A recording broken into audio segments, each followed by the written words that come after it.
City home news देख रहे सभी दर्शकों का स्वागत है। मैं हूं आपके साथ प्रिया राजपूत। जहां आज वित्त मंत्री निर्मला सीतारमण ने मोदी सरकार के दूसरे कार्यकाल का आज अंतरिम बजट पेश किया है, तो उसी को लेकर निर्मला सीतारमण ने जो है अपनी घोषणाओं में महिलाओं, किसानों, व्यापारियों से लेकर हर दूसरे लोगों की जिंदगी बेहतर करने की बात की है।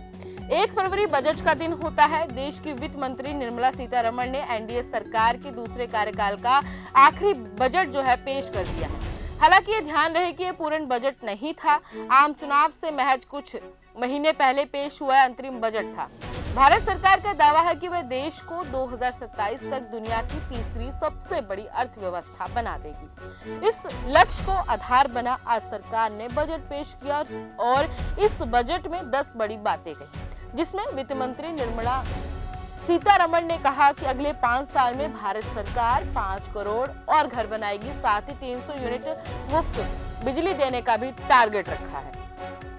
वहीं सरकार ने दावा किया है कि 3 करोड़ महिलाओं को लखपति दीदी बनाया जाएगा।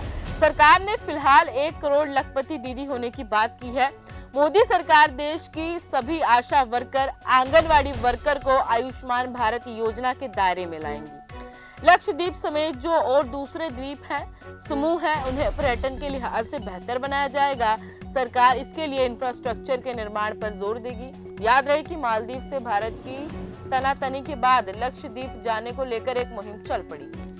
बजट में जिस चीज पर फैसले को लेकर हर बार इंतजार होता है, उस टैक्स स्लैब में कोई बदलाव नहीं किया गया है। यानी जिस दर से आप अभी इनकम टैक्स चुका रहे हैं, आगे भी आपको उसी रेट पर टैक्स भरना होगा। सरकार ने कहा कि 40,000 रेलवे के डिब्बों को वंदे भारत में बदला जाएगा। वंदे भारत ट्रेन पर भारत सरकार का बहुत बड़ा जो है जोर है। कई ऐसे ट्रेनों को उद्घाटन में प्रधानमंत्री को देखा गया है। सर्वाइकल कैंसर से निपटने के लिए 9 से 14 साल की बच्चियों का वैक्सीनेशन भी होगा। सर्वाइकल कैंसर हाल के वर्षों में एक बड़ी स्वास्थ्य चिंता बनकर उभर रही है। तो वहीं कौशल भारत योजना के तहत 1 करोड़ 40 लाख युवाओं के ट्रेनिंग की बात सरकार ने की। इसके अलावा 3,000 नए ITI, 7 IIT, 16 IIIT के साथ 7 IIM और 15 एम्स बनाने का जो है दावा सरकार ने किया है। वित्त मंत्री ने अपने बजट भाषण में कहा कि भारत मध्य पूर्व यूरोप कॉरिडोर ने सिर्फ हमारे लिए बल्कि समूची दुनिया के लिए एक बड़ा कदम उठाया है। फाइनेंस मिनिस्टर ने 80 करोड़ लोगों को अनाज उपलब्ध कराने को भी सरकार की बड़ी उपलब्धि करार दिया है। करीब 1 घंटे के बजट भाषण में निर्मला सीतारमण ने जीडीपी का नया अर्थ दिया है। सीतारमण ने कहा था कि अब जीडीपी का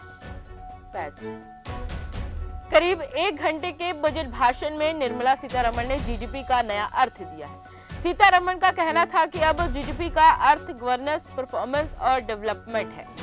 जहां इस बजट से कई जो है लोग खुश भी हैं, तो कारोबारी जो है काफी नाराज जो है नजर आ रहे हैं, क्योंकि इस बार जो कारोबारी हैं उनको बहुत उम्मीदें थी इस बजट से, लेकिन उनका कहना है कि सरकार जो है उनकी उम्मीदों पर खड़ी नहीं हो पाई।